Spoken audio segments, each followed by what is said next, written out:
So here's the situation.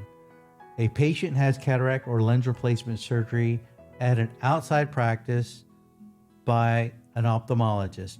They receive a lens implant, but they don't like their vision with that lens implant. They travel to see me for intraocular lens exchange. They want to have their first lens implant removed and replaced with a second implant of a different type or design or brand. How do I calculate the power of that second lens implant to bring that patient into normal focus so they see their best with the least reliance on glasses after undergoing intraocular lens exchange? That's what this video is about. It's pretty simple. There are 3 steps, and let me share them with you.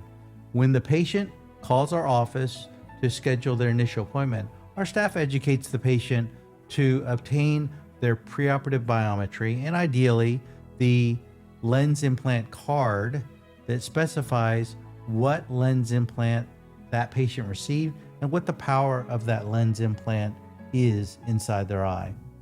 And we direct them to this section in our website, which gives them the correct terminology to use when the patient asks for this information from their original surgeon. Step 2 is that when we see the patient, we perform our own biometry, and I mainly use our biometry as a cross-reference for verifying axial length and to obtain current corneal curvature or keratometry to determine corneal power and astigmatism.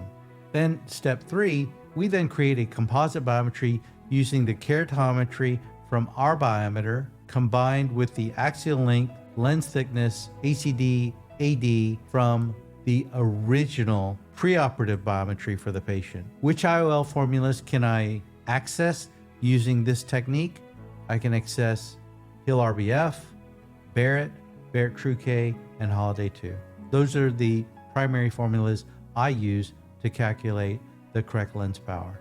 So what's the success or accuracy rate using this technique? How often are we able to bring the patient into good enough focus using this composite biometry that they're happy with their unaided vision and we don't need to do any additional enhancement or touch-up surgeries?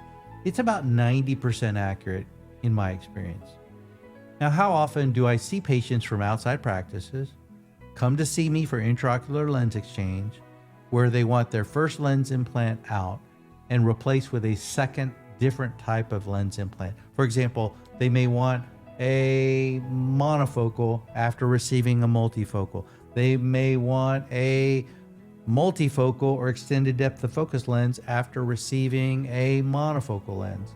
Well, in reviewing the records, I do about 50 of these types of lens exchanges per year, or about 1 per week. So that's the process. As always, thanks for watching, and I will see you on the next one. Bye-bye.